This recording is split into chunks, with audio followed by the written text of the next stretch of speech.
মুহূর্তে বাংলাদেশের আল্লাহকে নিয়ে যে কটাক্ষ করেছিলেন আবুল সরকার, সেই নাস্তিকটার জামিন নামঞ্জুর হলো।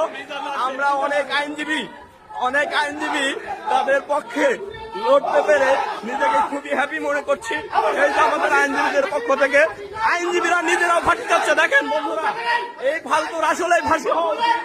দেখো আদালত তার জামিন নামঞ্জুর করেছে, নামঞ্জুর হওয়া উচিত। বড় ধরনের ফাউল আবুল সরকার।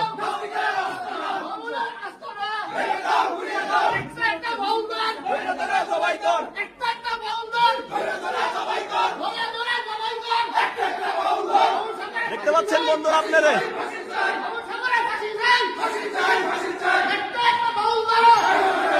বন্ধুরা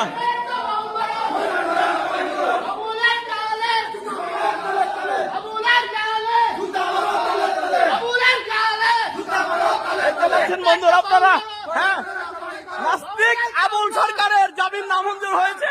তারই পরিপ্রেক্ষিতে আইনজীবীরা